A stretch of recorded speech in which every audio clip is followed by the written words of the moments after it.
வாயை திறந்து ஆண்டவரோடு கூட எல்லாம் பேசி ஆண்டவரை மகிமைப்படுத்துங்க. பார்க்கலாம். ஆண்டவரை உயர்த்துங்க, ஆண்டவரை உயர்த்துங்க. ஹல்லேலூயா. இந்த காலங்களில் ஆண்டவரை தேடுவது, ஆண்டவரை உயர்த்துவது, ஆண்டவரை மகிமைப்படுத்துவது, ஆண்டவரை கனப்படுத்துவது நமக்கு கிடைத்த மிகப்பெரிய ஒரு பாக்கியமாக இருக்கிறது. ஹல்லேலூயா, ஹல்லேலூயா, ஹல்லேலூயா, ஹல்லேலூயா. ஒன்று சேர்ந்து நாம் துதிப்போம், சாத்தானை மிதிப்போம், தேசத்தை சுதந்தரிப்போம். எல்லாம் கரங்களை தட்டி வாயை திறந்து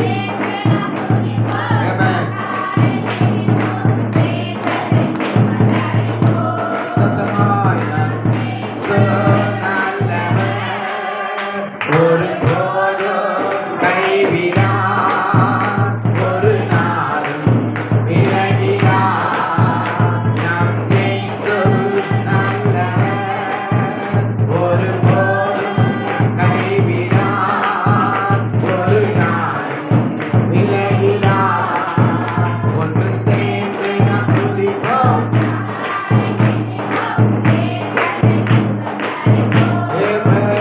ஒன்று சேர்ந்து நாம் துதிப்போம்,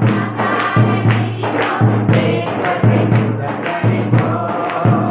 வல்லமை உண்டு, உண்டு, அற்புத வல்லமை இயேசுவே இரத்தத்தால். வல்லமை உண்டு, உண்டு, அற்புத வல்லமை ஆண்டவருக்கு என்றார் தந்தையால். வாயை திறந்து எல்லோரும்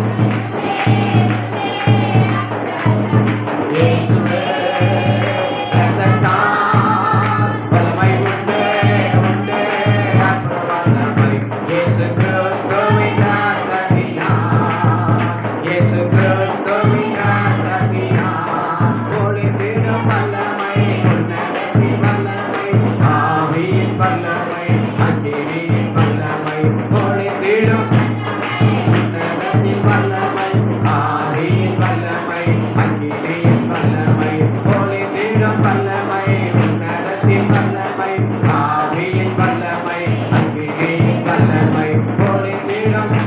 இயேசுவின் நாமத்தினாலே கரங்களை தட்டி ஆவியை நிரம்பி, பரிசுத்த ஆவியானவர் நம்மேல் இறங்கும்படி, பரிசுத்த வல்லமை நம்மை நிரப்பும்படி, ஆவியானுடைய வல்லமை, ஆவியானுடைய அற்புதங்கள், ஆவியானுடைய அதிசயங்கள், ஆவியானுடைய விடுதலைகள், ஆவியானுடைய ஜெயங்கள் நமக்குள்ளே உண்டாகும்படியாக கரங்களை தட்டி வாயை திறந்து ஆண்டவரே உம்முடைய வல்லமையினாலே, உம்முடைய அபிஷேகத்தினாலே, உம்முடைய கிருபையினாலே, உம்முடைய தயவினாலே, உம்முடைய இரக்கங்களினாலே, உம்முடைய பரிசுத்தத்தினாலே இந்த காலங்களிலே உம்மை ஆராதிக்கிற வேளையிலே, உம்மை துதிக்கிற வேளையிலே, உம்மை மகிமைப்படுத்துகிற வேளையிலே, உம்மை உயர்த்துகிற வேளையிலே தேவன் எங்களுக்கு கட்டளைவீராக. தேவன் வராதிருந்தால், தேவன் எங்கள் வழியிலே இறங்காதிருந்தால் எங்கள் வாழ்க்கையில விடுதலை இல்லையே, சுகம் இல்லையே, பலன் இல்லையே, சமாதானம் இல்லையே, சந்தோஷம் இல்லையே, சௌக்கியம் இல்லையே. தகப்பனே உம்முடைய வல்லமை பிரசனத்தினாலே உம்முடைய பிள்ளைகளாகி எங்களை ஒவ்வொருவரையும் தனித்தனியாய் உம்முடைய கரம் ஒவ்வொருவரையும் தொடுவதாக, உம்முடைய கரம் ஒவ்வொருவரையும் தொடுவதாக, உம்முடைய வல்லமை ஒவ்வொருவரையும் நிரப்புவதாக, உம்முடைய ஆளுகை ஒவ்வொருவருக்குள்ளும் உண்டாவதாக. ஆண்டவரே, எங்கள் தேவனே, நீர் பெரியவர், நீர் உயர்ந்தவர், நீர் சிறந்தவர், நீர் மகா உயர்ந்தவராயிருக்கிறது. ஆண்டவரே, உயர்வான மேன்மையான மகிமையான ஆசீர்வாதங்களை எங்களுக்கு தர நீர் ஆண்டவரே எங்கள் மத்தியில் கடந்து வந்திருக்கிறதுக்காக உமக்கு நன்றி செலுத்துகிறோம். அப்பா, உம்மை நாங்கள் மகிமைப்படுத்துகிறோம். ஆண்டவரே, உம்மை மாத்திரமே நாங்கள் உயர்த்தி, உம்மை கனப்படுத்தி, உம்மை நாங்கள் மேன்மைப்படுத்துகிறோம். உடைய வார்த்தையை எங்கள் மத்தியில் மேன்மையாய் உயர்த்தி எங்களை நீர் தொடர்ந்து வழிநடத்தி ஆசீர்வதிக்கிறாங்க. இயேசுவின் நாமத்தில் பிதாவே, ஆமென். உட்காரும். அல்லேலூயா, அல்லேலூயா. சத்தமாக ஒரு அல்லேலூயா சொல்லுங்க, உற்சாகமாக ஒரு அல்லேலூயா சொல்லுங்க. கரங்களை உயர்த்தி ஆண்டவருக்கு மகிமையாக. ஆண்டவர் நல்லவர். இந்த காலங்களில் நாம் தேவனுடைய வார்த்தைக்கு நேராக நாம் கடந்து செல்வோம். நம்மத்தில் வந்திருக்கிற அருமையான சுவிசேஷகர் மகாராஜாவை நம்முடைய பிஷப் ராஜா அவர்கள் வந்து அறிமுகப்படுத்தி அவரை கர்த்தருடைய வார்த்தை கொண்டு வரும்படி அழைப்பார்கள். நாம் கரங்களை தட்டி நாம் வரவேற்கிறோம்.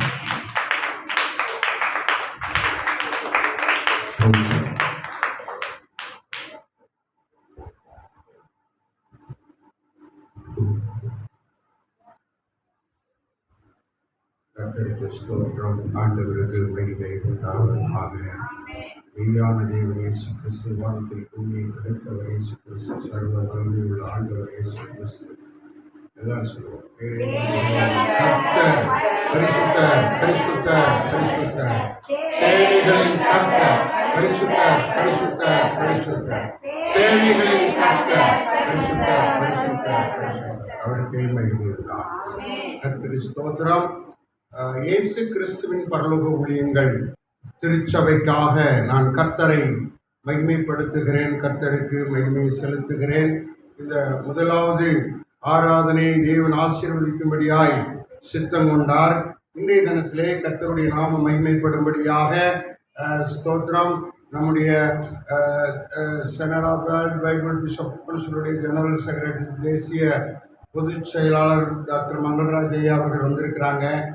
எல்லாரும் கரங்களை தட்டி கர்த்தரை வேண்டுபடுத்துவோம். ஆமென். கர்த்தருக்கு ஸ்தோத்திரம். அவர்கள் ஊழியம் ஸ்தோத்திரம்.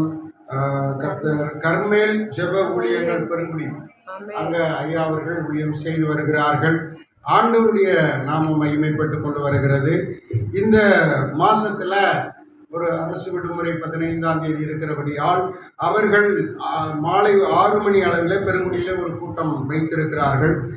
அதில் திரளான மக்கள் வர வேண்டும். அவர்களுடைய ஆவிக்குரிய சகோதரர் ஒருவர் அதில் வந்து கர்த்தருடைய செய்தியை கொடுக்குறாங்க. 15ஆம் தேதி சாயங்காலம் அதுக்காக நாம் ஜெபிக்க வேண்டும். இந்த நோட்டீஸ் இருக்கு, எல்லாரும் வாங்கிட்டு போய் ஜெபம் பண்ணுங்க. கர்த்தருக்கு சித்தமானபடி, தேவனுக்கு விருப்பமானபடி ஆண்டவர் அந்த கூட்டங்களை ஆசீர்வதிக்கணும். முடிந்தவர்கள் கலந்து கொள்ள முயற்சி செய்யுங்கள். கர்த்தர் உங்களோடு கூட இருப்பாராக. நேசரின் பாதத்தில் ஓர் மாலை பொழுது அப்படின்னு சொல்லி அந்த மீட்டிங் நடக்கிறது. கர்மேல் ஜெப ஊழியங்கள் அந்த ஊழியத்தின் மூலமாக முதல் சிறப்பு கூட்டம் இந்த ஆண்டில் ஆண்டவர் நடத்தும்படியாய் சுத்தம் கொண்டார். இதற்காக எல்லாரும் ஸ்தோத்திரம் பண்ணலாம். ஸ்தோத்திரம், ஸ்தோத்திரம், ஸ்தோத்திரம். சத்தமாய் ஸ்தோத்திரிப்போம். ஸ்தோத்திரம், ஸ்தோத்திரம், ஸ்தோத்திரம், ஸ்தோத்திரம், ஸ்தோத்திரம், ஸ்தோத்திரம். கர்த்தருக்கே மகிமை உண்டாகட்டும். கர்த்தர் அப்படியே ஆசீர்வதிப்பாராக. அது மாத்திரமல்ல, இன்றைய தினத்தில் இந்த 2வது ஆராதனையில் நான் உங்களோடு கூட செய்தி அளிக்கும்படியாக தேவனால் அனுமதிக்கப்பட்டிருக்கிறேன். இந்த முதல் ஆராதனையில் நம்முடைய ஐயா அவர்கள் செய்தி கொடுப்பாங்க. அவங்க முடிச்சுட்டு 10 மணிக்கு அவங்க ஊரப்பாக்கம் சர்ச்சில் செய்தி கொடுக்க போகிறாங்க. அதற்காக ஜெபித்துக் கொள்ளுங்கள். ஆண்டவருடைய நாமம் மகிமைப்படட்டும். நம்முடைய ஊழியர்களுக்காக, இயேசு கிறிஸ்துவின் பரலோக ஊழியங்கள் கூட்டங்களுக்காக எல்லாரும் ஜெபித்துக் கொள்ளுங்கள். பிரயாசப்படுங்க. உங்கள் ஜெப நேரத்தில் ஒரு 5 நிமிடம் நம்முடைய ஊழியத்துக்காக நீங்கள் என்ன செய்யணும்? ஜெபிக்கணும். ஏன்னா இது நம்முடைய குடும்பம், நம்முடைய ஊழியம், நம்முடைய ஜெப வீடு. ஆண்டவர் ஆசீர்வதிக்கட்டும்.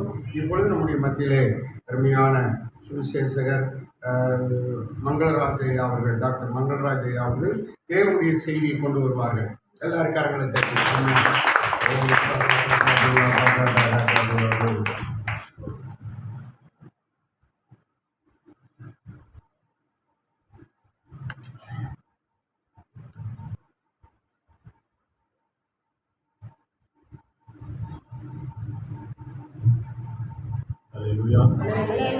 கர்த்தருடைய பெரிதான கிருபையினாலே இன்றைய நாளிலும் உங்கள் மத்தியிலே வந்து இருக்கும்படியாக கர்த்தர் பாராட்டின கிருபைக்காக கர்த்தருக்கு நன்றி செலுத்துகிறேன். தலைகளை தாழ்த்தி ஜெபம் செய்யும். எங்கள் அன்பின் பரம தகப்பனே, அப்பா, இந்த அருமையான ஓய்வு நாளுக்காக நாங்கள் உமக்கு நன்றி செலுத்துகிறோம், உம்மை துதிக்கிறோம், உம்மை சோஸ்தரிக்கிறோம். இந்த நாளிலே கூடி வந்திருக்கிற எங்கள் ஒவ்வொருவரும் பேர் பேராக ஆசீர்வதிக்கும்படியாக நாங்கள் செபிக்கிறோம். இந்த புதிய மாதத்தை நீர் காணும்படியாக கிருபை செய்தீர். இந்த புதிய மாதத்திலும் கர்த்தர் நீர் எங்களுக்கு கொடுத்திருக்கிறதான பெரிய விலையேற பெற்ற ஆசீர்வாதங்களை நாங்கள் சுதந்திரித்துக் கொள்ளும்படியாக கர்த்தர் நீர் எங்களுக்கு உதவி செய்யும்படியாக நாங்கள் செபிக்கிறோம். எங்களுடைய குற்றங்கள், குறைகள், பாவங்கள் எல்லாவற்றையும் நீர் நீக்கி இருக்கிறீர். ஒரு விசை கூட எங்களை தாழ்த்தி உள்ள கரத்தில் ஒப்பு கொடுக்கிறோம். கப்பனே, நமக்கு பிடித்தமில்லாத காரியங்கள், நீர் அருவருக்கிற காரியங்கள் ஏதாவது எங்களுடைய சிந்தையில், இருதயத்தில் காணப்படுமே ஆனால், எங்களுடைய ஆசீர்வாதத்திற்கு அவைகள் தடையாக இருப்புமே ஆனால், கர்த்தர் நீர் அவைகளை விலக்கி போடுங்க. இன்றைய நாளில் கூட நாங்கள் கேட்க இருக்கிற வார்த்தை எங்களுக்குள்ளே செயல்படக்கூடாதபடி தடையாக இருக்கிற எல்லா கொள்ளாத விசுவாசின் கிரியைகள் இயேசு கிறிஸ்துவின் நாமத்தினாலே நீங்கும்படியாக நாங்கள் செபிக்கிறோம். எங்களை நீர் மறைத்து, அடியனை மறைத்து நீர் வெளிப்படுங்க. ஒவ்வொருவரிடத்திலும் நீங்கள் விசேஷ விதமாக பேசும்படியாக நாங்கள் கேட்கிறோம். இயேசு கிறிஸ்துவின் ஜெபிக்கிறோம் நல்ல பிதாவே. ஆமென், ஆமென். கர்த்தராகிய இயேசு கிறிஸ்துவின் நாமத்தினாலே உங்கள் அனைவருக்கும் அன்பின் வாழ்த்துதலை தெரிவித்துக் கொள்கிறேன். இந்த நாளிலே கூட ஆகஸ்ட் மாதத்தில் முதலாவது ஞாயிற்றுக்கிழமையில வந்திருக்கிறோம் இல்லையா. கர்த்தர் இந்த மாதத்தில் நமக்கு சொல்லுகிறதான வார்த்தை, அவர் நம்மை காப்பாற்றுகிற தேவனாக இருக்கிறார். ஹல்லேலூயா. நம்மை காப்பாற்றுகிற தேவன் இல்லையா. இந்த சங்கீதங்களின் புஸ்தகம் நம்ம எடுத்தோம் அப்படின்னு சொன்னால் சங்கீதம் 121 இல்லையா. நம்ம அடிக்கடி நம்ம வாசித்திருப்போம், அடிக்கடி நம்ம தியானித்திருப்போம். சங்கீதம் 121.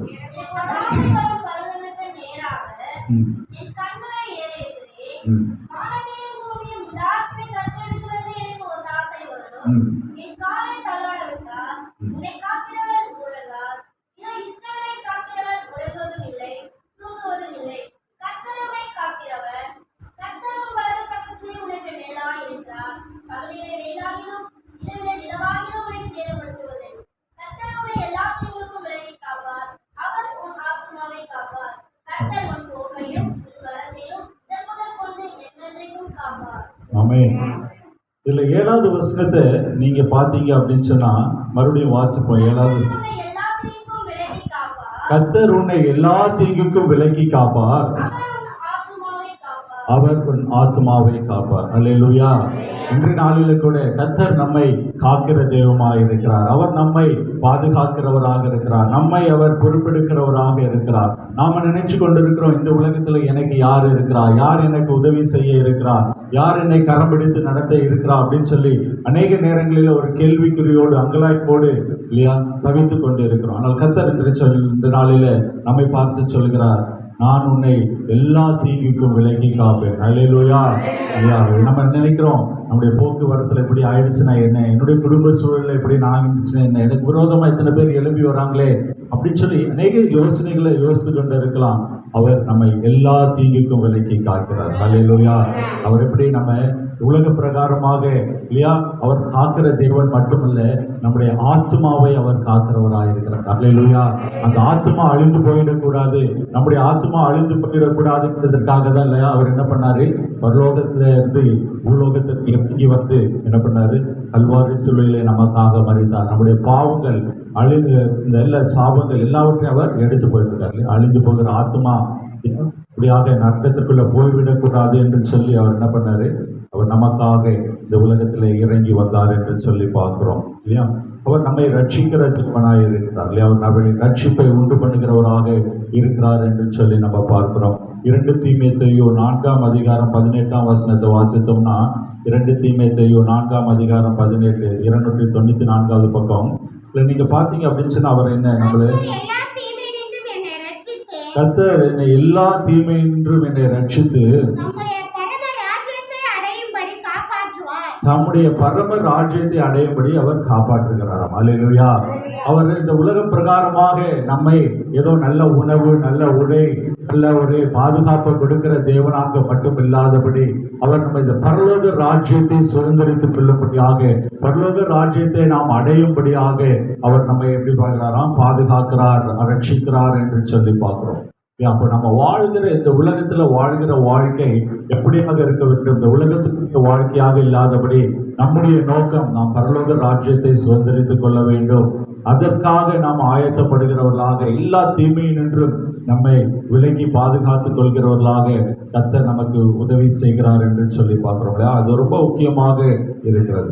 அதற்கு நாம என்ன பண்ண வேண்டும் என்று சொன்னால், நம்முடைய ஆத்மாவை பாதுகாத்துக் கொள்ள வேண்டும். நம்முடைய இருதயத்தின் சிந்தைகள், நம்முடைய இருதயத்தின் காரியங்களை நம்ம பரிசுத்தமாக பாதுகாத்துக் கொள்ள வேண்டும் என்று சொல்லி பார்க்கிறோம். சங்கீதம் 25:20 நம்ம வாசித்தோம் என்று சொன்னால் இவனமாக அது சொல்லுகிறது இல்லை, அவர் என் ஆத்மாவை காப்பாற்றி என்று சொல்லி வாசிப்போம். சங்கீதம் 25:20 என் ஆத்மாவை காப்பாற்றி என்னை விடுவியும், நான் வெட்கப்பட்டு போகாதபடி செய்யும். இல்லையா, இந்த உலகத்துல நம்ம ஒரு ஓட்டத்தை ஓடிக்கொண்டு இருக்கிறோம், ஒரு லக்கை நோக்கி ஓடிக்கொண்டு இருக்கிறோம் இல்லையா. ஒரு ரன்னிங் ரேஸ் ஓடுறோம், ஒரு ஓட்டப்பந்தயம் ஓடுறோம் அப்படின்னு சொன்னா வெற்றி பெற்றுட்டோம்னா ஒரு சந்தோஷம் இல்லையா. இல்லை ஒரு தோல்வியை தள்ளிவிட்டோம், கடைசியாக வந்துட்டோம் அப்படின்னா அந்த ரேஸில் என்ன ஆகுது, நமக்கு ஒரு வெட்கம் வந்து விடுது, மற்றவர்கள் முன்பாக தலைகுனிவு வந்துருச்சு இல்லையா. நான் எக்ஸாமில் எழுதினேன், ஒருவேளை எனக்கு ஃபெயில் ஆகிட்டேன் அப்படின்னு சொன்னால் நமக்கு ஒரு கஷ்டமாக இருக்கிறது. மற்றவர்கள் என்ன நினைப்பாங்க இல்லையா, மற்றவர்கள் என்ன நினைப்பாங்க அப்படின்னு சொல்லி ஒரு அங்கலாய்ப்பு இருக்குது. ஆனால் கர்த்தர் என்ன சொல்றார், நம்ம வெட்கப்படாதபடி அவர் நம்மை பாதுகாத்து கொள்வார், அவர் நம்ம ஆத்துமாவை காத்து கொள்வார் இல்லையா. நம்ம எல்லாரும் இருக்கிறோம் இந்த வருகையில, எல்லாரும் பரலோகத்துக்கு போக வேண்டும், இயேசு கிறிஸ்துவோடு நம்ம காணப்பட வேண்டும். அதற்காக தான் நம்ம ஓடிக்கொண்டு இருக்கிறோம் இல்லையா. நம்ம கூட இருக்கிறவங்க வரல அப்படின்னு சொன்னா நமக்கும் கஷ்டம், அவங்களுக்கும் கஷ்டம் இல்லையா. அப்பதான் நம்ம ஆத்துமாவை நாம காப்பாற்றுகிறவர்களாக நம்ம காணப்பட வேண்டும் என்று சொல்லி பார்க்கிறோம் இல்லையா. அவர் நம்ம ஒவ்வொருவரையும் தெரிந்தெடுத்திருக்கிறார், நம்ம ஒவ்வொருவரையும் பொறுப்பெடுத்திருக்கிறார் என்று சொல்லி பார்க்கிறோம். இன்றைய நாளில கூட சில வசனங்களை நம்ம வேகமாக வாசித்து தியானிக்க இருக்கிறோம்.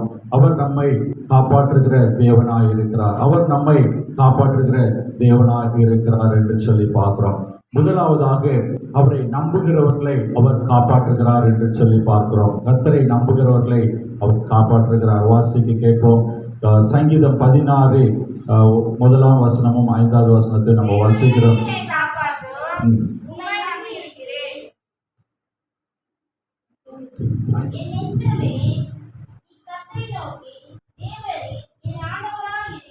ஐந்தாவது வசனம்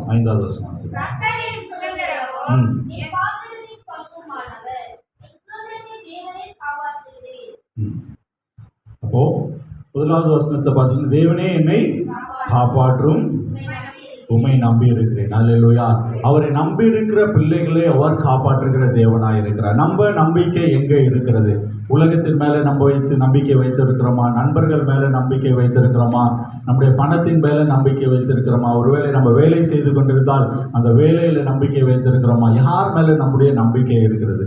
இந்த நாளில் நம்ம அதை சிந்தித்து பார்க்கும்படியாக கர்த்தர் நம்மை அழைக்கிறார் இல்லையா. அநேக நேரங்களில் நம்ம என்ன பண்ணுறோம், எனக்கு இந்த ஆளை தெரியும், இவங்களை தெரியும், அவங்கள தெரியும் அப்படின்னு சொல்லி உலக பிரகாரமாக நம்ம நினைத்து கொண்டிருக்கோம். இந்த நாளில் கூட அருமையாக ஒரு சங்கீதத்தை நீதிமொழிகள் வாசித்தீங்க இல்லையா. அந்த நீதிமொழிகளில் 5வது வசனம் நினைக்கிறேன், 3ஆம் நீதிமொழிகளில் நம்ம என்ன பண்ணுமா, சுய புத்தியின் மேலே சாயாமல் முழு இருதயத்தோடும் கர்த்தர் மேலே நம்பிக்கையா இருக்கு. பார்த்தீங்களா, வசனம் எப்படி நம்ம கூட பேசுது இல்லையா. இந்த வசனத்தை நான் இன்னைக்கு நினைச்சிட்டு வரல, ஆனால் கர்த்தர் அதை நமக்கு நினைப்பூட்டுகிறார். அவர் மேலே நாம நம்பிக்கை இருக்கிறவர்களாக காணப்பட வேண்டும் இல்லையா. அவர் மேலே நம்பிக்கையா இருக்கும்போது அவர் நம்ம என்ன பண்றாரு சொல்லுங்களேன், அவர் நம்ம என்ன பண்றாரு, காப்பாற்றுகிறார். அல்லேலூயா. அதுதான் நம்ம இன்னைக்கு தலைப்பில் தியானித்து கொண்டு இருக்கிறோம். காப்பாற்றுகிறார், கர்த்தர் நம்மை காப்பாற்றுகிறார் இல்லையா. உலக பிரகாரமாக நம்ம இருக்கிற பணமோ பொருளோ இல்லை இல்லையா, எதுவும் நமக்கு கடைசி வரைக்கும் உதவாது இல்லையா. நீங்கள் ஏதோ ஒரு மருத்துவ செலவுன்னு சொல்லி போனீங்கன்னா அந்த பணம் செலவாயிடும், ஆனால் அது காப்பாற்று. அது கர்த்தருடைய கிருபை இல்லையா, அவர் நம்மை காப்பாற்றுகிறதாக இருக்கிறது. அல்லேலூயா. அதுமா அந்த 5வது வசனத்தை வாசித்தீங்கன்னா என்ன சொல்லுது? 5வது வசனம் சங்கீதம் 16:5.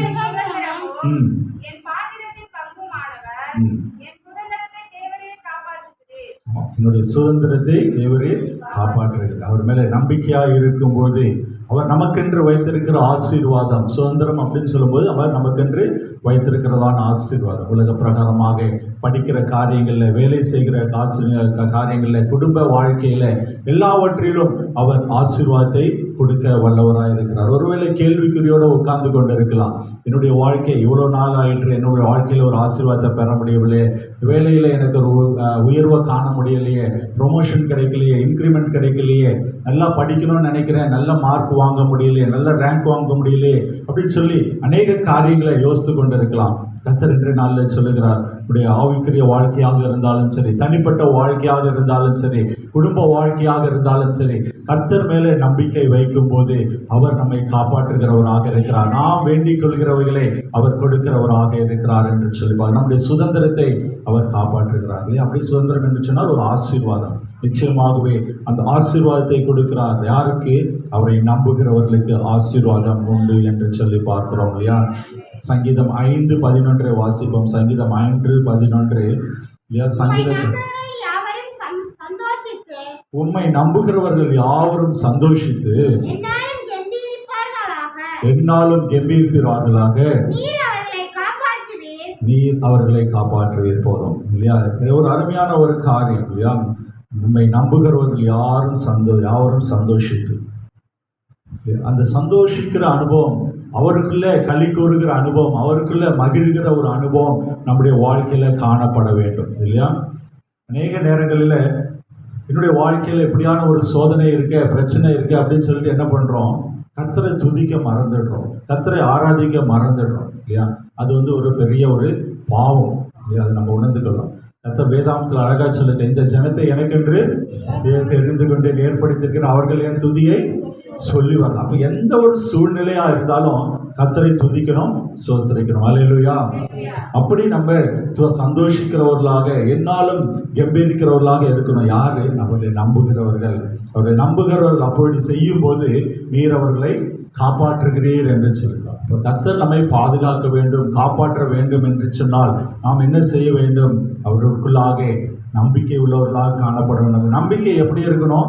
சந்தோஷத்தோடு களி கூறுகிறவர்களாக, கம்பீரிக்கிறவர்களாக நம்ம காணப்பட வேண்டும். மற்றவர்களை போல பயந்தோ அழுது கொண்டோ இல்லையா, இது நடக்குமா நடக்காதா என்று அவ்விசுவாசத்தோடோ இல்லாதபடி இல்லையா, ஒரு நம்பிக்கையோடு நாம் காணப்படும் பொழுது கர்த்தர் நமக்கு உதவி செய்கிறார் என்று சொல்லி பார்த்தோம். முதலாவதாக நம்புகிறவர்களை அவர் காப்பாற்றுகிறார் என்று சொல்லி பார்த்தோம். இரண்டாவதாக நம்ம பார்க்கிற காரியம் இல்லையா, அன்பு கூறுகிறவர்களை அவர் காப்பாற்றுகிறார் என்று சொல்லி பார்க்கிறோம். அன்பு கூறுகிறவர்களை அவர் காப்பாற்றுகிறார். சங்கீதம் 145:20 நம்ம வாசிப்போம். சங்கீதம் 145:20, பக்கம் 766. கர்த்தர் தம்மில் அன்பு கூறுகிற யாவரையும் காப்பாற்றி துன்மார்க்கர் யாவரையும் அழித்துக் கொள்கிறார். அல்லேலூயா. அன்பு கூறுகிறவர்களை அவர் காப்பாற்றுகிறார். கர்த்தர் மேல அன்பு கூற வேண்டும். அல்லேலூயா.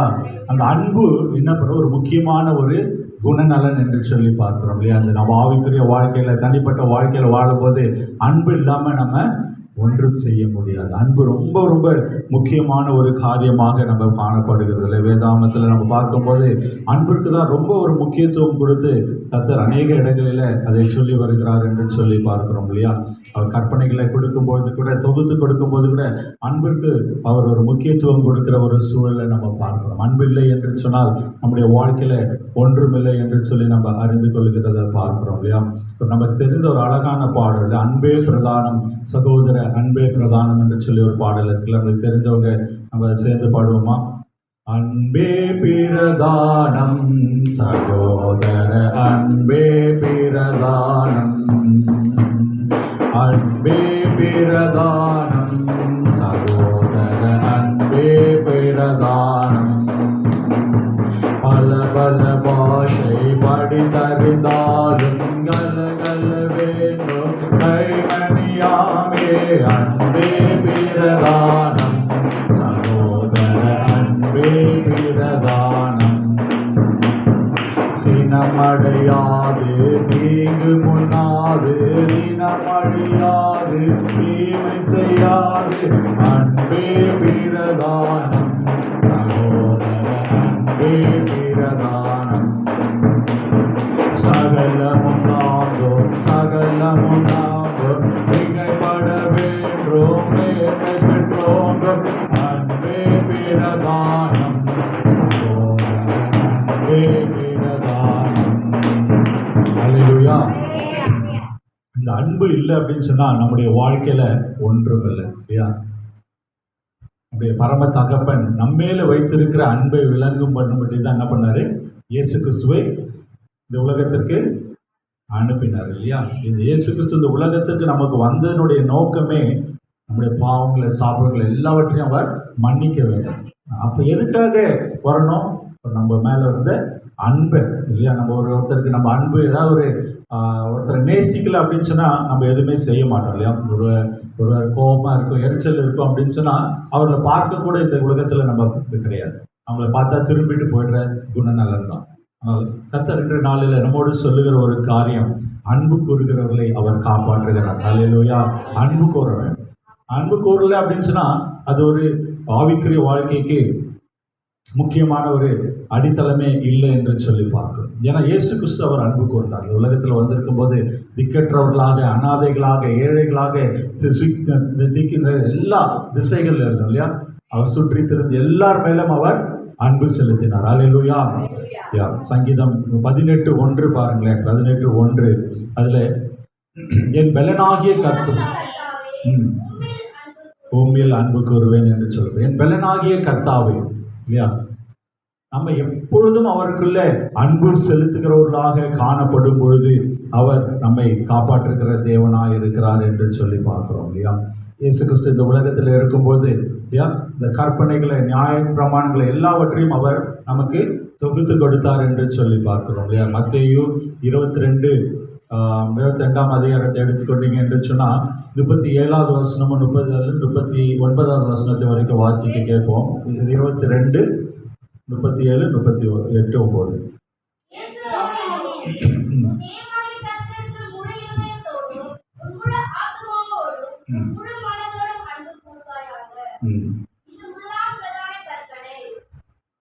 படிங்க.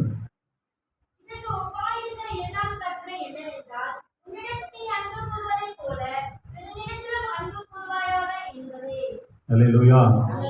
ஒரு நிமிஷம் நல்லா கவனிங்க. இந்த இடத்துல இந்த காரியத்தை நம்ம முழுமையாக கைப்பற்ற வேண்டும், நம்மை காப்பாற்ற வேண்டும். இல்லையா, அநேக நேரங்களில் ஜெபிக்கிறோம், என் ஜெபத்துக்கு பதில் இல்லை, என் ஜெபத்துக்கு பதில் இல்லை அப்படின்னு சொல்லி உட்கார்ந்துட்டு இருக்கோமே தவிர நாம அதற்கு காரணம் என்ன என்று சொல்லி சிந்திக்க அழைக்கப்படுது. நம்முடைய இருதயத்தில் அன்பு இருக்கிறதா? நாம் இயேசு கிறிஸ்துவை நேசிக்கிறவர்களாக இருக்கிறோமா?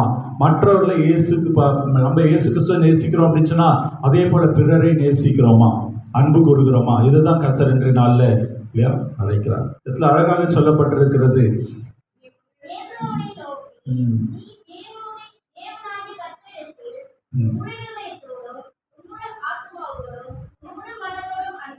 அன்பு கூறுவாயாக. இல்லையா, இதுதான் நம்ம செஞ்சுட்டு இருக்கோம். ஒவ்வொரு வாரமும் ஞாயிற்றுக்கிழமையில வர்றோம், சபையில கர்த்தரை துதிக்கிறோம், நம்ம தனிப்பட்ட ஜெபிக்கிறோம், வேதத்தை வாசிக்கிறோம், வீட்டில் ஜெபிக்கிறோம். இதெல்லாம் என்ன காட்டுது? நமக்கும் கர்த்தருக்கும் இருக்கிற உறவை காட்டுகிற அந்த ரிலேஷன்ஷிப்பை காட்டுது. இல்லையா, அதை நம்ம செஞ்சு கொண்டு இருக்கிறோம். அதில் யாருமே பின்வாங்கிறது இல்லை. இல்லையா, அப்படி யாராவது செய்யாமல் இருக்கிறீங்களா? இங்கே ஜெபம் பண்ணாமல், பைபிள் வாசிக்காமல், வாரத்துக்கு ஒரு நாள் மட்டும் சர்ச்சுக்கு வந்துட்டு போகிற ஆட்கள் யாராவது இருக்கீங்களா?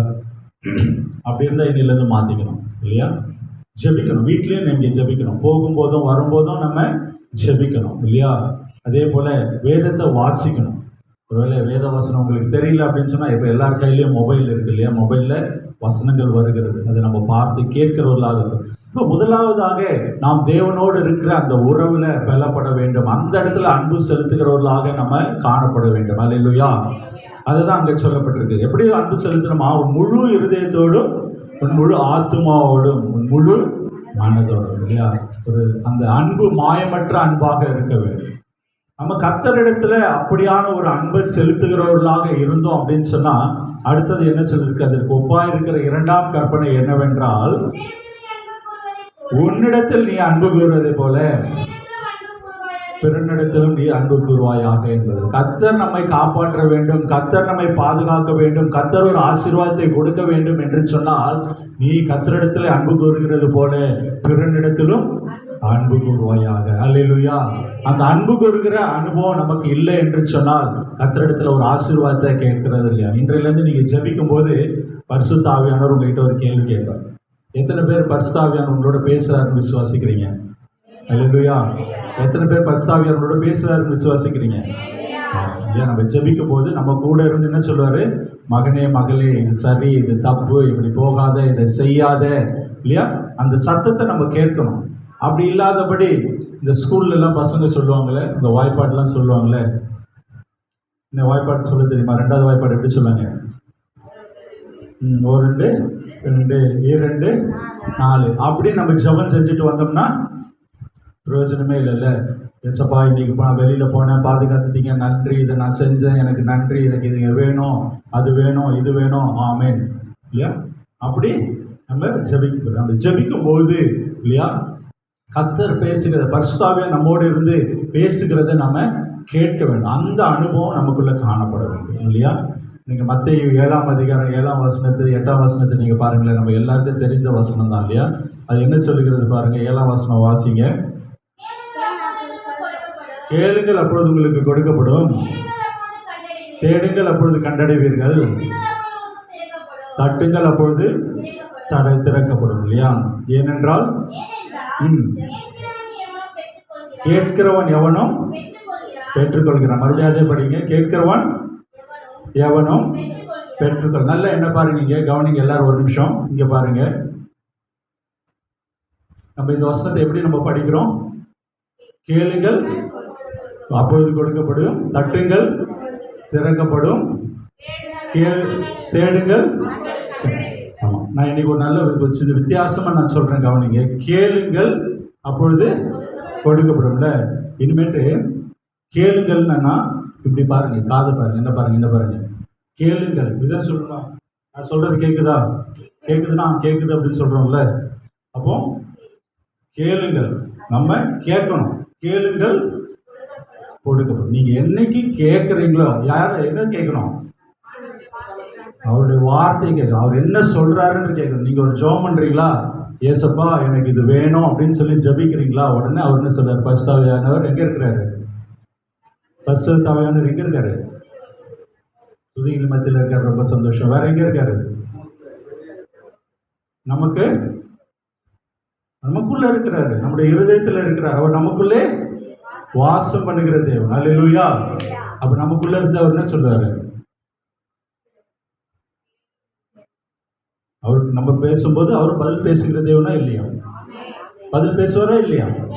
அவர் பேசுறதை கேட்கிறோமா இல்லையா? ஆமா. அப்ப நம்ம இன்னைக்கு போய் ஜபிக்கும் போது, ஏசப்பா எனக்கு ஒரு ஆசீர்வாதத்தை வேணும் அப்படின்னு கேட்கும்போது நம்ம என்ன கேட்கணும்? ஏன் இதை தரமாட்டேன்றீங்கன்னு கேட்கணும். ஏன் தரமாட்டீங்கன்னு கேட்கும்போது அவர் என்ன பண்ணுவாரு? பேசுவாரா பேச மாட்டாரா? சொல்லுங்களேன். பேசுகிற தெய்வம் இல்லையா? அநேக நேரங்கள் என்ன பண்றோம்? நம்ம கேட்கறது இல்லை. கேட்குறோம் ஆனா கேட்கறது இல்லை. புரியுதா?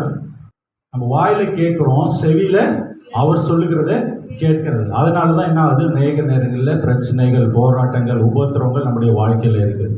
நம்ம ரோட்டில் போயிட்டு இருக்கோம், நோ டிராஃபிக் அப்படின்னு சொல்லி அந்த இடத்துல 1 வேன்னு போட்டிருக்காங்க.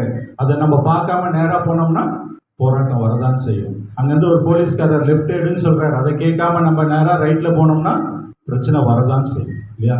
நாம் நம்முடைய வாழ்க்கையில நம்முடைய ஜெப வாழ்க்கையை மாற்றுகிறவர்களாக நம்ம காணப்படும். கர்த்தர் நம்மோடு பேசுகிறதற்கு இடம் கொடுக்கிறவர்களாக நம்ம காணப்பட வேண்டும் என்று சொல்லி பார்த்தோம் இல்லையா? இதுதான் இந்த இடத்துல நம்ம அன்பு கூறுகிறவர்கள் என்ற ஒரு அந்த தலைப்பில் பார்த்துட்டு இருக்கோம். அந்த அன்பு கூறுகிறவர்கள் ஒருவருக்கொருவர் இல்லையா? அதை இதற்கு ஒப்பா இருக்கிற அந்த 39வது வசனத்தை வாசிப்போம்.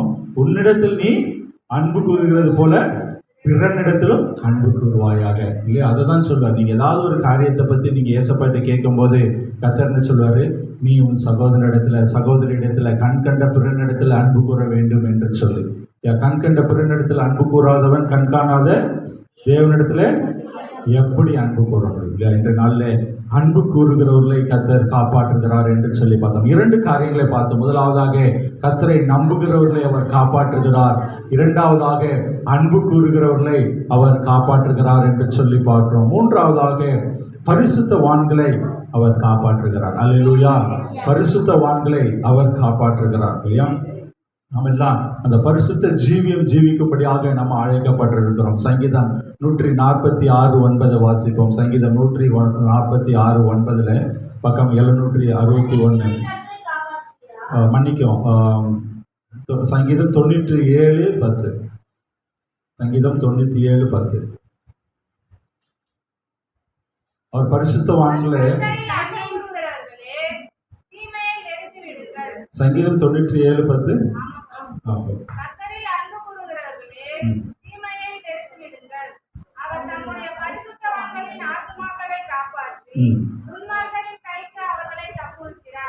அல்லேலூயா.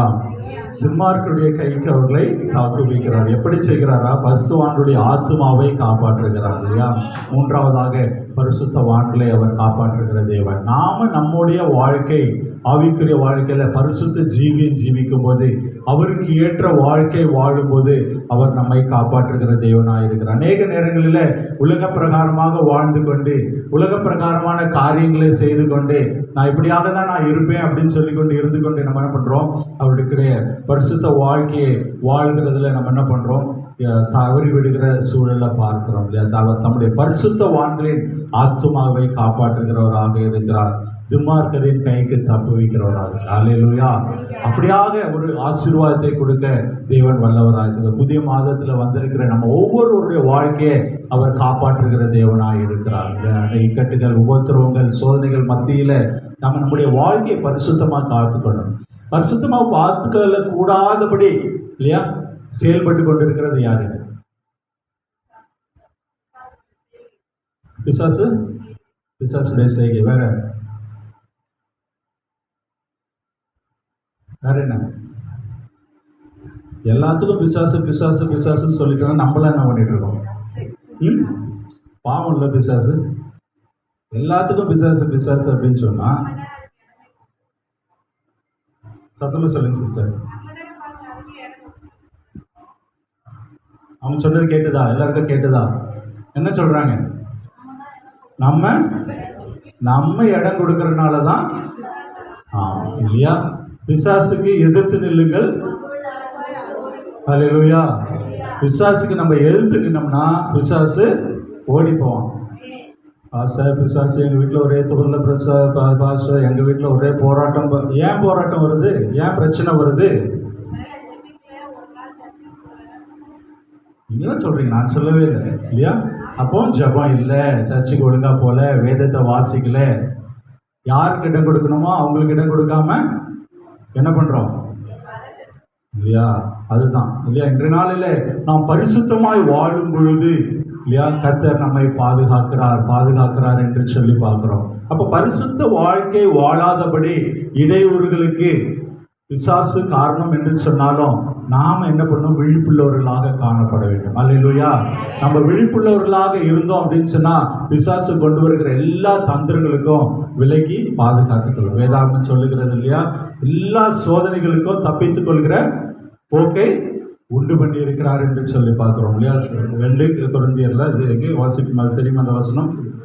கொரிந்தியர் எல்லா சோதனைகளுக்கும் தப்பிக்கொள்வதற்கான போக்கை அவர் உண்டு பண்ணி இருக்கிறார் என்று சொல்லி பார்க்குறோம் இல்லையா? நம்ம அநேக நேரங்களில் நான் இதுலேருந்து எப்படி தப்பிச்சு கொள்வேன், இந்த போராட்டத்திலேருந்து எப்படி நான் விலகுவேன் அப்படின்னு சொல்லி இல்லையா? சங்கீதம் 1 கொரிந்தியர் 10ஆம் அதிகாரம் 13ஆம் வசனம் வாசிக்குமா? ஒரு பக்கம் 236. எல்லாரும் எடுத்துக்கங்களா ஒரு நிமிஷம். எல்லாரும் பைபிள் வச்சுருக்கவங்க அதை திருப்பிங்க. 200 புதிய பாட்டில் 236வது பக்கம் திருப்பிங்க எல்லாரும். மனுஷருக்கு நேருகிற சோதனையே அல்லாமல் வேறே சோதனைகள் உங்களுக்கு நேரிடவில்லை. அல்லேலூயா. இல்லை, ஒரு நிமிஷம் பொறுமையா போவோம். எல்லாம் கவனிங்க. எங்க வீட்டில் தான் பிரச்சனை, எங்களுக்கு இருக்கிற மாதிரி பிரச்சனை வேற யாருக்குமே இல்லை நம்ம சொல்றோமா? என்ன வேதாகம் என்ன சொல்லுறது? எல்லாருக்கும் பிரச்சனை இருக்குப்பா, உனக்கு மட்டும் பிரச்சனை கிடையாது. சரியா? இன்னிலிருந்து பிரச்சனையா பார்க்காதீங்க. அல்லேலூயா. எல்லாருக்கும் அப்படி ஒரு பிரச்சனைன்னு எதை நினைக்கிறீங்களோ அப்படி நினைக்கும் போது இது உலகத்தில் இருக்கிற எல்லாருக்கும் இருக்கு.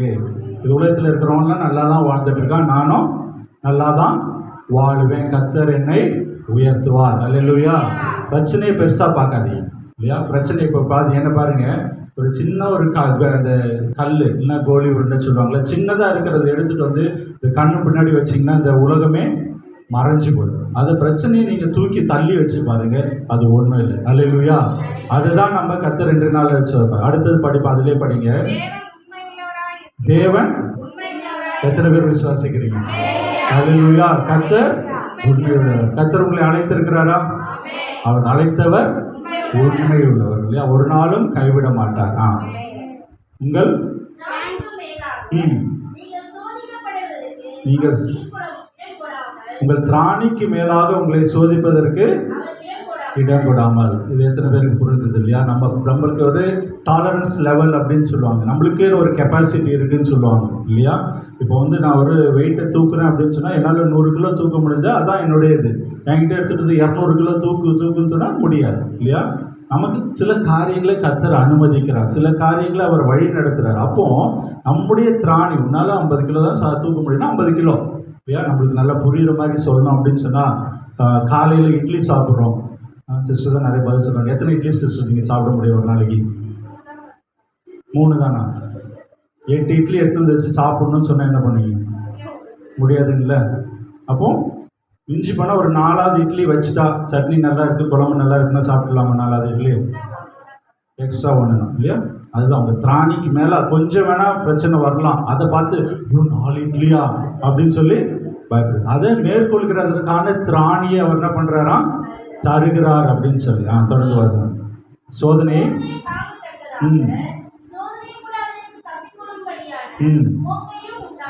சோதனையை தாங்கத்தக்கதாக, சோதனையோடு கூட அதற்கு தப்பிக்கொள்ளும்படியான போக்கையும். ஹல்லேலூயா. இப்போ நம்ம என்ன தலைப்பு தியானித்துட்டு இருக்கோம் சொல்லுங்க பார்ப்போம். காப்பாற்றுகிறார். அதில் எத்தனாவது தலைப்பு? என்ன தலைப்பா? பரிசுத்தவான்களை. அப்போ இன்னையிலேருந்து என்னால் பரிசுத்த வாழ்க்கை வாழ முடியல, நான் வெளியில் போனால் விழுந்துடுறேன், எனக்கு சோதனை இருக்குது, என்னை டிவி பார்க்காம இருக்க முடியல, பைபிள் வாசிக்காமல் அது பிரச்சனையாக இருக்குது, பைபிள் எடுத்தாலே தூக்கம் வருது, மொபைலில் பார்க்காம இருக்க முடியல அப்படின்லாம் சாக்கு போக்கு சொல்லக்கூடாது. அப்போ என்ன, நம்மளுக்கு சோதனை வரதான் செய்யும். ஆனால் அந்த சோதனையை தாங்கி கொள்வதற்கான மேற்கொள்வதற்கான போக்கையும் அவர் உண்டாக்குகிறார். அந்த போக்கு என்னன்றதை நம்ம கண்டுபிடிக்காம வேற ஒரு சாக்கு போக்கு சொல்லிட்டு இருக்கோம். ஹல்லேலூயா. அந்த சோதனையை மேற்கொள்றதற்கான போக்கு என்ன? பரிசுத்த ஆவியானவர் நம்ம கூட வைத்துக் கொள்ள வேண்டும். பரிசுத்த ஆவியானவர் நம்ம கூட பிடித்து கொள்ள வேண்டும். ஜெபிக்கணும், நல்லா ஆராதிக்கணும், துதிக்கணும். எந்த ஒரு பிரச்சனை போராட்டம் வந்தாலும் அதுலேருந்து நம்ம வழி விலகிக்கூடாது. அநேக நேரங்களில் அதுலேருந்து நம்ம வழி விலகிறதுனால தான் நிறைய சாக்கு போக்கு சொல்லிட்டு இல்லையா, மற்றவர்களை குற்றப்படுத்தி கொண்டு, மற்றவர்கள் மேலே பழி சொல்லி கொண்டு, என்னால் இது முடியல, இது பிரச்சனையாக இருக்குது, அது பிரச்சனையாக இருக்குன்னு சொல்லி இல்லையா. நம்ம இன்றைய நாளில் கற்றுக்கொள்கிற ஒரு காரியம், பரிசுத்த ஆவியானவர் நம்மோடு இருக்க வேண்டும். நம்முடைய பரிசுத்த ஜீவியத்தை நம்ம பாதுகாத்து கொள்ள வேண்டும். அதற்கான வழிவாசல்களை கர்த்தர் தருகிறார் இல்லையா. அல்லேலூயா. நம்ம இன்னைக்கு சாக்கு போக்கு சொல்லுகிறவர்களாக இருக்கு. பிசாசை எதிர்த்து நில்லுங்கள், அவன் ஓடி போவான்னு சொல்லியாச்சு. இன்னும் பிசாசு எங்கள் வீட்டுக்குள்ளே வரான், தரித்திரம் இருக்குது, அது இருக்குது, இது இருக்குன்னு சொல்லிட்டு சொல்லு. உங்கள் கையில் ஒரு ஆயுதத்தை கொடுத்திருக்கிறார், வேத வசனம் என்ற ஆயுதத்தை அவர் கொடுத்திருக்கிறார். அதை நம்ம பிடித்து கொள்ள வேண்டும். இயேசு கிறிஸ்துவுக்கே சோதனை வந்தது இல்லையா. அவர் இந்த உலகத்தில் ஊழியத்தை ஆரம்பிக்கிறாரு. 40 நாள் பாஸ்டர் நான் பாஸ்டிங் போயிட்டு ஜபம் போட்டுலாம் இருந்தாலும் பிரச்சனை சொல்கிறோமா இல்லையா. ஜப ஆலயத்துக்கு வரோம், இங்கே ஆலோசனைகள் கொடுப்பாங்க, நீங்கள் ஃபாஸ்டிங் இருந்து ஜெபம் பண்ணுங்க அப்படின்னு சொல்லி. அடுத்த நாள் பாஸ்டர் நாங்கள் ஃபாஸ்டிங் இருந்தாலும் பிரச்சனை சரியாகலை. ஏன் சரியாகலை யோசித்து பார்த்துருக்கோமா? இயேசு கிறிஸ்துக்கு இப்போ சோதனை வந்தது. ஆனால் அவர் அந்த சோதனையை எப்படி மேற்கொண்டார்? வேத வசனத்தின் போது தான். சாத்தான் என்ன சொன்னான்? சாத்தானுக்கு வசனம் தெரிஞ்சதா இல்லையா? சாத்தான என்ன பண்ணான்? வசனத்தை சொன்னான் இல்லையா. ஆனால் பகுத்தறிகிற வசனத்தை நம்ம ஆழமாய் அறிந்து கொண்டு இருக்க வேண்டும். நம்ம இருதய பலகையில் நம்ம எழுதி கொள்ள வேண்டும். அப்படி இருந்ததுன்னா நம்ம சூழ்நிலைகளை மேற்கொள்ள வேண்டும். நமக்குள்ளாக இருக்கிற பரிசுத்த ஆவியானவர் நமக்கு அந்த வார்த்தைகளை எடுத்து கொடுப்பார். சூழ்நிலைகளை பார்த்து பேசுவார். மலைகளை பார்த்து பயந்துபடாதே, மலைகளை பார்த்து பெயர்ந்து போன்னு சொல்கிற அந்த அதிகாரத்தை அவர் நமக்கு கொடுத்தார். அப்போ அந்த பிரச்சனைகளை பார்த்து பயப்படாதபடி நம்மை பரிசுத்தவான்களாய் பாதுகாத்து கொள்ளும் பொழுது இல்லையா, அவர் நம்மை ஆத்துமாவை காப்பாற்றுகிறார் என்று சொல்லி பார்த்தோம். சங்கீதம் 97:10 அதுதான் நம்ம பார்த்தோம். அவர் தம்முடைய பரிசுத்தவான்களின் ஆத்துமாக்களை காப்பாற்றி துன்மார்க்கரின் கைக்கு அவர்களை தப்புவிக்கிறார் என்று சொல்லி பார்க்குறோம் இல்லையா. அதே போல் நீதிமொழிகள் 2:8 பார்த்தீங்கன்னா பரிசுத்தவான்களின் பாதையை காப்பாற்றுகிறார். நம்முடைய வாழ்க்கையில் நம்ம போகிற பாதையை, நம்ம கடந்து செல்கிற பாதையில் நம்மை அவர் காப்பாற்றுகிற தேவனாக இருக்கிறார் என்று சொல்லி பார்க்குறோம். எல்லா இக்கட்டுக்கும் விலக்கி காக்கிற தேவனாக இருக்கிறார் என்று சொல்லி பார்க்குறோம் இல்லையா. 1 சாமுவேல் 2:9 வாசிப்போம். 1 சாமுவேல் 2:9 1 சாமுவேல் 2:9 வாசிப்போம்.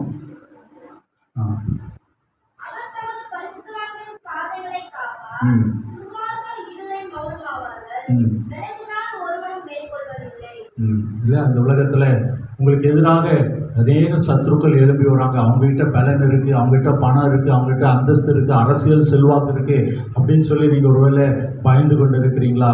கர்த்தர் சொல்லுகிறார், பரிசுத்தவான்களின் பாதங்களை அவர் பாதுகாக்கிறார். அல்லேலூயா. நீங்கள் மற்றவர்களை பார்த்து பயப்பட தேவையில்லை. உங்களுக்கு எதிராக வருகிற சத்துருவை கண்டு பயப்பட தேவையில்லை. அவர் உங்களை பரிசுத்த வாழ்க்கையில் வாழும்படியாக அழைக்கிறார். அப்படி செய்யும் பொழுது அவர் நம்மை பாதுகாக்கிறார் என்று சொல்லி நம்ம பார்க்கிறோம். 3 காரியங்களை இன்றைய நாளில் நம்ம பார்த்தோம் இல்லையா. கர்த்தரை நம்புகிறவர்களை காப்பாற்றுகிறார், நம்புகிறவர்களை அவர் காப்பாற்றுகிறார், பரிசுத்தவான்களை அவர் காப்பாற்றுகிறார் இல்லையா. நம்ம முடிப்போம் நேரம் இல்லை இல்லையா. இன்னுமாக பார்த்தீங்க அப்படின்னு சொன்னால் வேதாமத்தில் பரதேசிகளை அவர் காப்பாற்றுகிறார் என்று சொல்லி அவர்களை திக்கற்ற நிலைமையில், கைவிடப்பட்ட நிலைமையில், எனக்கு யாருமே இல்லை அப்படின்னு சொல்லி அங்கலாய்த்து இல்லையா, எனக்கு வீடு வாசல் இல்லை, எனக்கு உதவி செய்ய யாரும் இல்லை அப்படின்னு சொல்லி இருக்கிற பிரதேசிகளை இல்லையா, உதவியற்றவர்களை அவர் காப்பாற்றுகிற தேவனாய் இருக்கிறார் என்று சொல்லி பார்க்கிறோம். அதுபடியாக நீதிமான்களை காப்பாற்றுகிற தேவனாய் இருக்கிறார். நோவாவுடைய வாழ்க்கையில் பார்த்தீங்கன்னா, நோவா வாழ்ந்த காலத்தில் அவர் மட்டும் தான் நீதிமானாக இருந்தார் அப்படின்னு சொல்லுவார். உத்தமமும் நீதிமானாக அவருடைய குடும்பம் அவராலே ரட்சிக்கப்பட்டது இல்லையா. அப்படியாக இருக்கிற ஒவ்வொருடைய வாழ்க்கையில் அவர் காப்பாற்றுகிற தேவனாக இருக்கிறார். இன்றைய நாளில் கூட சங்கீதம் 121:7 படி இல்லையா, கர்த்தர் உன்னை எல்லா தீங்குக்கும் விலக்கி காப்பார், உன் ஆத்துமாவை காப்பார் என்று சொல்லி பார்க்குறோம் இல்லையா. ஒரே ஒரு காரியத்தை நான் சொல்லி முடிக்க விரும்புகிறேன் இல்லையா. ஆவிக்குரிய வாழ்க்கை என்பது, நல்லா கவனிங்க, பைபிளை மூடி வச்சுருங்க, நல்லா கவனிங்க. ஆவிக்குரிய வாழ்க்கை என்பது ஒவ்வொரு நாளும் வளருகிற அனுபவம் இல்லையா. நீங்கள் வளராதபடி பழைய காரியத்தை அப்படியே நம்ம கூட வச்சுட்டு இருந்தோம் அப்படின்னு சொன்னால் நம்ம வெற்றியை பெற்றுக்கொள்ள முடியாது இல்லையா. நல்லா கவனிச்சிங்க அப்படின்னு சொன்னால் ஒரு கதை சொல்லுவாங்க. ஷூலாம் போட்டோம்னா சாக்ஸ் தெரியுமா, கேள்விப்பட்டிருக்கீங்க. சாக்ஸ் போட்டு ஷூ போடுவாங்க. அந்த சாக்ஸை நம்ம சரியாக துவைக்கல, ஒருவேளை வேர்த்து போயிடுச்சு அப்படின்னு சொன்னால் ஒரு மாதிரி நாற்றம் அடிக்கும். நீங்கள் கேள்வி கதை இது நீங்கள் நல்லா கவனிங்க. அப்புறம் ஒரு மனுஷன் அந்த சாக்ஸை துவைக்கவே மாட்டான், அப்படியே வருவான். அப்படியே ஒரு ஃபங்க்ஷனுக்கெலாம் போகும்போது அந்த அப்படியே போகிறது. உடனே அவங்க ஒய்ஃப் சொல்லுவாங்க, ஐயோ நாத்தடிக்குதியா, ஏன் இப்படி வந்துட்டுருக்க அப்படின்னு சொல்லுவாங்க. என்ன அவன் அதுக்கு வந்து கவலைப்படாங்க. ஆனால் பக்கத்தில் இருக்கிறவங்களாம் பார்த்து சொல்லுவாங்க, உங்ககிட்ட பக்கத்தில் போனாலே நாற்றம் அடிக்குது அப்படின்னு சொல்லி. அவன் உடனே ஒரு நாள் ஒரு முக்கியமான ஒரு ஃபங்க்ஷன், அந்த ஊரில் இருக்கிற பெரிய பெரிய ஆட்கள்லாம் வந்திருக்கிறாங்க, ஒரு முக்கியமான ஒரு ஃபங்க்ஷன். இப்படி வழக்கம் போல் இவன் பழைய சாக்ஸை போட்டு போயிட்டான். அங்கே போனோடனே ஒரே நாற்றம் அடிக்க ஆரம்பிச்சிச்சு. அவங்க ஒய்ஃப் கேட்குறாங்க, இன்னைக்கு கூட மாற்றாமல் வந்திருக்கேன், இப்படி வந்திருக்கிறியே அப்படின்னு சொல்லி அவங்க ஒய்ஃப் கேட்டாங்க. சரி, உடனே ஒய்ஃப் சொல்கிறாங்க, இது சரிப்பட்டு வராது, நீ முதல்ல வீட்டுக்கு போயிட்டு சாக்ஸை மாற்றிட்டு வா அப்படின்னு சொல்லி. உடனே அவன் மனுஷன் வீட்டுக்கு போயிட்டான். வீட்டுக்கு போயிட்டு மறுபடியும் அந்த கூட்டத்துக்கு வந்துட்டான். கூட்டத்தில் வந்த உடனே பார்த்தா மறுபடியும் ஒரே நாத்தடிக்கு. எல்லாரும் இப்படி பார்க்குறாங்க. ஒய்ஃபு கூப்பிட்டு கேட்குறாங்க, நான் சொன்னதை கேட்கலையா, செய்யலையா நீ அப்படின்னு சொல்லி அந்த ஒய்ஃப் கேட்டாங்க. இந்த பாரு, உடனே காலை காட்டுறது பாரு, என் சாக்ஸ் பாரு, புது சாக்ஸ் போட்டு வந்துருக்கிறேன் அப்படின்னு. அப்போ ஏன் இன்னும் நாற்று அடிச்சிட்ருக்கு அப்படின்னு சொல்லி பார்க்குறேன். நான் புதுசு மாற்றினேன் அப்படின்னு சொன்னால் நீ நம்ப மாட்டேன், ஆனால் தான் நான் பழசை எடுத்துகிட்டு வந்திருக்கிறேன் பாரு அப்படின்னு சொல்லி ஃபைல்லேருந்து அந்த பழசு தூக்கிட்டாங்க இல்லையா. அநேக நேரங்களில் இது ஒரு கதையாக இருக்கலாம், ஆனால் அநேக நேரங்கள் நம்முடைய ஆவிக்குரிய வாழ்க்கை அப்படி தான் இருக்குது. பழைய மனுஷனை களைத்து போட வேண்டும் என்று சொல்லி வேதாகம்னு சொல்லுது. பழைய மனுஷனை கலட்டி போட்டுட்டு புதிய மனிதனாகிய இயேசு கிறிஸ்துவோடு நம்முடைய ஐக்கியம் காணப்பட வேண்டும். அல்லேலூயா. அப்படி நம்ம செய்யவில்லை என்று சொன்னால், ஆற்றிலே ஒரு கால் சேற்றிலே ஒரு காலாக நான் இருப்பேன் என்று சொன்னால், நாம் கர்த்தரிடத்தில் ஆசீர்வாதத்தை கேட்கறதுல ஒரு பிரயோஜனம் இல்லை. நீங்கள் எவ்வளோதான் ஜெபிச்சாலும் அதற்கு பதில் வருமா என்று சொன்னால் அது ஒரு கேள்விக்குறியானது தான். கர்த்தர் அதற்காக தான் நமக்கு அவருடைய இரத்தத்தாலே கழுவி இருக்கிறார். அந்த பிரச்சனத்துக்குள்ள நம்ம அனுதினமும் கடந்து வரணும். ஒவ்வொரு நாளும் பாவ அறிக்கை செய்ய வேண்டும். ஒவ்வொரு நாளும் அவர் அன்பிலே நடத்தப்பட வேண்டும். அப்படி செய்யும் பொழுதுதான் அவருக்குள்ளாக நாம் இருப்போம். அவர் நமக்கென்று வைத்திருக்கிற ஆசீர்வாதத்தை நாம் பெற்றுக்கொள்ள முடியும் இல்லையா. நம்ம தலைகளை தாழ்த்தி ஜெபிப்போமா. கர்த்தர் இன்றைய நாளில் அவர் நம்மோடு பேசியிருக்கிற காரியத்திற்காக, கர்த்தர் நம்மோடு இன்றைய நாளில் இடைபெற்றிருக்கிற ஒரு காரியத்திற்காக நம்ம கர்த்தருக்கு நன்றி செலுத்துமா. முடிந்தவங்க முழங்கால் போட்டிப்போம், இல்லைன்னா எழுந்து நிற்போம். கர்த்தர் இன்றைய நாளில் நம்மோடு இடைபெறும்படியாக நம்முடைய வாழ்க்கையில் என்ன காரியத்தை அவர் வைத்திருக்கிறாரோ, எந்த ஒரு காரியத்தில் நம்ம விடுதலை வேண்டும் என்று சொல்லி கேட்டுக்கொண்டு இருக்கிறோமோ, எந்த ஒரு காரியத்தில் ஒரு ஆசீர்வாதத்தை நம்ம காத்து கொண்டு இருக்கிறோமோ, அவர் நமக்கு உதவி செய்ய அவர் வல்லவராக இருக்கிறார். அவர் நம்மை காப்பாற்ற வல்லவராக இருக்கிறார். ஒரே ஒரு காரியத்தை அவர் எதிர்பார்க்கிறார். அவர் எதிர்பார்க்கிற ஒரு காரியம் ஒரு பரிசுத்த ஜீவியம், அன்பு கூறுகிற ஒரு ஜீவியம் இல்லையா, அவரை நம்புகிற ஒரு ஜீவியம். இந்த 3 காரியத்தை அவர் காட்டுகிறார். முதலாவதாக பரிசுத்த ஜீவியம் ஜீவிப்பதற்கு தடையாக இருக்கிற நம்முடைய பாவங்களை நீக்கி போட வேண்டும். உலக பிரகாரமாக நான் சொல்லலை, நான் அதை செய்யலை இதை செய்யலை, சினிமா பார்க்கல, அதை பார்க்கல, இதை பார்க்கல. ஆனால் நம்முடைய இருதயத்தின் காரியங்களை அவர் அறிந்திருக்கிறார். அவருக்கு மறைவானது ஒன்றும் இல்லை. ஒரு நாள் ஒரு நிமிஷம் நம்ம ஒப்பு கொடுத்து ஜெபிப்போமா. கர்த்தருக்கு பிடித்தமில்லாத காரியங்கள், நம்முடைய பரிசுத்த வாழ்க்கைக்கு தடையாக இருக்கிற காரியங்கள், கர்த்தரிடத்தில் ஆசீர்வாதத்தை பெற்றுக்கொள்ள தடையாக இருக்கிற நம்முடைய பாவ காரியங்கள் கர்த்தரிடத்தில் ஒப்பு கொடுத்து ஜெபிப்போமா. அவரை நோக்கி பார்க்கிறவர்களுக்கு அவர் விடுதலை கொடுக்கிறார். அவரை நோக்கி அறிக்கை செய்து விண்ணப்பம் செய்து இல்லையா, தன் பாவங்களை மறைக்கிறவன் வாழ்வடைய மாட்டான், அவைகளை அறிக்கை செய்து விட்டு விடுகிறவனோ இரக்கம் பெறுவான் என்று சொல்லி வேதாத்திருவான். ஒருவேளை என்ன காரியத்தை கர்த்தர் உங்களோடு பேசி கொண்டிருக்கிறார், எதிலிருந்து வெளியே வர வேண்டும் என்று சொல்லுகிறார், எதை விட்டுவிட வேண்டும் என்று சொல்லுகிறாரோ அதை நீங்கள் கர்த்தரிடத்தில் இந்த நாளில் ஒப்பு கொடுக்கும்படியாக, அதை ஒப்பு கொடுத்து அதை விட்டு விடுகிற வேலையில கர்த்தர் ஒரு விடுதலை கொடுக்கிறார். நம்ம முதலாவதாக நம்முடைய பாவங்களை அறிக்கை செய்து ஜெபிப்போமா. கர்த்தரை அவர் ஆசீர்வாதத்தை தடையாக இருக்கிற பாவ காரியங்கள் இல்லையா, ஒருவேளை உலக பிரகாரமாக இருக்கிற பாவங்களாக இல்லாமல் இருக்கலாம். நம்ம அதுல இருந்தெல்லாம் கடந்து வந்துட்டோம் இல்லையா, ஆவிக்குரிய பிள்ளைகளாக இருக்கிறோம், ஞானஸ்தானம் எடுத்திருக்கிறோம், சபைக்கு ஒழுங்காக வருகிறோம். இருந்தாலும் நம்முடைய இருதயத்தின் இச்சைகள் இல்லையா, பொறாமைகள், கோப குணங்கள், மன்னிக்க முடியாத காரியங்கள், எரிச்சலின் காரியங்கள் கர்த்தர் அவைகளை அறிந்திருக்கிறார். இது அவருக்கு மறைவானது ஒன்றுமில்லை. இருதயம் எல்லா திருக்குள்ள கேடுள்ளதுமான காரியங்களை வைத்துக் கொண்டிருக்கிறது. ஒரு நிமிஷம் நம்ம வாய்களை திறந்து ஒப்பு கொடுத்து ஜெபிப்போமா. ஹல்லேலூயா, ஹல்லேலூயா. Thank you Jesus, thank you Holy Spirit. உமக்கு நன்றி, நன்றி, நன்றி.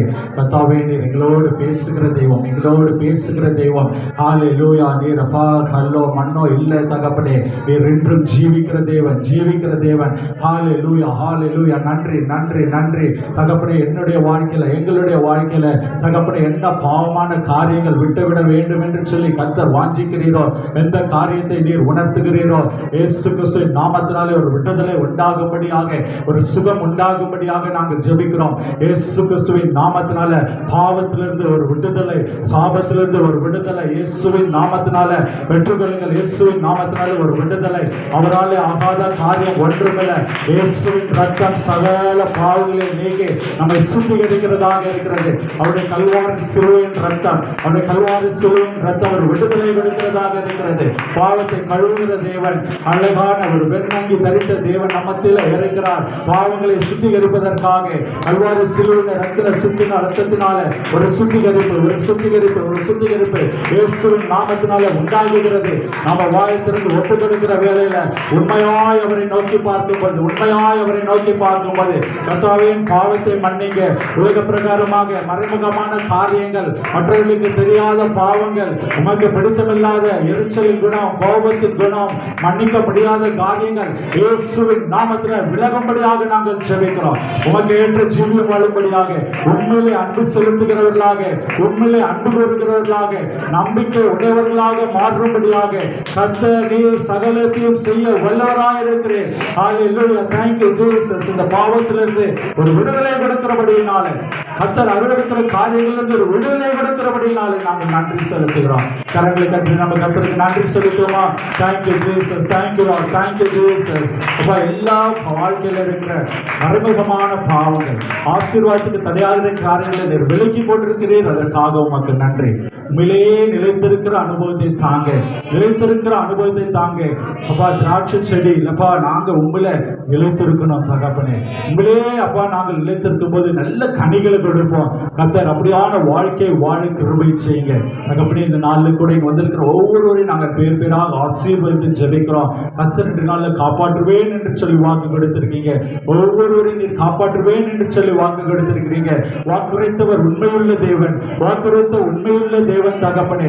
எந்த காரியத்துல காப்பாற்ற வேண்டும் என்று சொல்லி காத்து கொண்டிருக்கிறாங்களோ, கடன் பாரத்திலிருந்து காப்பாற்ற வேண்டும், பொருளாதார காரியத்துல காப்பாற்ற வேண்டும், சரீர சுகவீனத்துல ஒரு காப்பாற்ற வேண்டும் தகப்பனை, குடும்ப ஆசீர்வாதத்துல ஒரு ஆறுதல் வேண்டும் தகப்பனை. எந்த ஒரு காரியத்திற்காக காத்து கொண்டிருக்கிறாங்களோ, இயேசுவின் நாமத்தினாலே ஒரு விடுதலை உண்டாகும்படியாக நாங்கள் ஜெபிக்கிறோம். கர்த்தர் அந்த ஆசீர்வாதத்தை தருகிறபடியினால, கர்த்தாவே நீர் அந்த ஆசீர்வாதத்தை தருகிறபடியினாலே நமக்கு நன்றி செலுத்துகிறோம். பலவீனத்தின் ஆவி நீக்கிறபடியினால, பொல்லாத சத்துருவின் கிரியைகள் நீக்கிறபடியினால, குடும்பத்துக்கு எதிராக இருக்கிற சாபத்தீரான காரியங்கள் நீக்கிறபடியினால, இயேசுவின் நாமத்தினாலே ஒரு விடுதலை உண்டாகிறபடியினால நமக்கு நன்றி, நன்றி, நன்றி செலுத்துகிறோம். பொருளாதார காரியங்களை கர்த்தர் நீர் ஆசீர்வதிக்கிறபடியினால நமக்கு நன்றி செலுத்துகிறோம். நீர் ஐஸ்வர்ய சம்பந்தராக இருக்கிறீர் அப்பா. வானமும் பூமியும் உம்முடையதாக இருக்கிறபடினால நமக்கு நன்றி செலுத்துகிறோம் தகப்பனே. நீர் கையில் பிரயாசங்களை ஆசீர்வதிங்க, கடன் பாரங்களை நீக்கி போடும்படியாக ஜெபிக்கிறோம். திருமண வாழ்க்கையில ஒரு ஆசீர்வாதத்தை கட்டளையிடுங்க அப்பா. கர்ப்பத்தின் கனிக்காக காத்திருக்கிறவர்களுக்கு ஒரு கர்ப்பத்தின் கனியை கொடுத்து ஆசீர்வதிங்க தகப்பனே. பிள்ளைகளுடைய படிப்பு காரியத்தில் ஒரு ஆசீர்வாதத்தை கொடுங்க தகப்பனே. பொருளாதார காரியங்கள், பிள்ளைகளுடைய படிப்பு காரியங்களுக்கு, ஃபீஸ் கட்டுகிற காரியங்களுக்கு, மேற்படிப்பிற்கான காரியங்களை கர்த்தர் வழிவாசலை திறக்கும்படியாக நாங்கள் ஜெபிக்கிறோம். குடும்பத்தை ஆசீர்வதிங்க. குடும்பத்தில் சமாதானம், சந்தோஷம் உண்டாகும்படியாக நாங்கள் ஜெபிக்கிறோம். ரட்சிக்கப்படாதபடி இருக்கிற கணவனுக்காக, ரட்சிக்கப்படாத இருக்கிற மனைவிக்காக, ரட்சிக்கப்படாத இருக்கிற பிள்ளைகளுக்காக நாங்கள் ஜெபிக்கிறோம். குடும்பமாக நானும் என் வீட்டாருமோ என்றால் கர்த்தரையே சேவிப்போம் என்று சொன்னது போல தகப்பனை குடும்பமாக ஆராதிக்க, குடும்பமாக உமக்கு நன்றி செலுத்த கிருபை செய்ய வேண்டுமாறு நாங்கள் ஜெபிக்கிறோம். ஒவ்வொருடைய போக்கியம் வரத்தை நீர் பாதுகாத்துக் கொள்ளுங்க, வழிநடத்துங்க தகப்பனை. எல்லா தேவைகளையும் சந்திங்க. மலாகாத காரியம் ஒன்றுமில்லையப்பா. இந்த நாளில் கேட்ட சத்தியத்தின்படி இது எல்லா தீங்குக்கும் விலக்கி அப்பா நீர் பாதுகாக்கிறீர். உமக்கு நன்றி செலுத்துகிறோம். இந்த நாளில் கூட சபைக்காக நாங்கள் ஜெபிக்கிறோம் தகப்பனே. இன்று நாளில் பாஸ்டருக்காக, பாஸ்டர் குடும்பத்திற்காக, சபை விசுவாசிகள் ஒவ்வொருவருக்காக நாங்கள் நன்றி செலுத்துகிறோம். பாஸ்டர் ஐயாக்காக, பிஷப் ஐயாக்காக நாங்கள் ஜெபிக்கிறோம். தேவேத் ஐயாக்காக இந்த இடத்துல நீர் எடுத்து அவர்களை பயன்படுத்தி வருகிறீர். அநேகருக்கு ஆசீர்வாதமாய் வைத்திருக்கிறீர். உமக்கு நன்றி செலுத்துகிறோம். மென்மேலுமாக உம்முடைய ஊழியத்தை திறம்பட செய்யத்தக்கதாக அநேக புதிய ஆத்துமாக்கள் உண்டாகும்படியாக நீர் கிருபை செய்யுங்க. அப்படியான ஒரு அனுபவத்தை நீ தரப்போகிறபடினாலே உமக்கு நன்றி. வருகிறவர்கள் போகிறவர்கள் ஒவ்வொருவரும் இந்த இடத்துல நீர் ஆசீர்வதிங்க. இயேசுவின் நாமத்தினாலே நாங்கள் ஜெபிக்கிறோம் நல்ல பிதாவே. ஆமென், ஆமென். ஆண்டவருடைய நாமத்தை நாம் மகிமைப்படுத்துவோம். கர்த்தருடைய வார்த்தை ஐயா மூலமாக நமக்கு இந்த மாதத்துக்கு தேவையான வார்த்தைகளை கர்த்தர் கொடுத்ததுக்காக கரங்களை தட்டி ஆண்டவரை நாம் உயர்த்துவோம். வார்த்தையின்படி கர்த்தர் நம்மை ஆசீர்வதிப்பாராக. அருமையான ஐயாவுடைய ஊழியர்களையும் குடும்பங்களையும் கர்த்தர் ஆசீர்வதித்து அவர் இன்னும் அநேக ஆயிரங்களுக்கு கர்த்தர் பயன்படுத்துவாராக. ஹல்லேலூயா. இந்த நாள்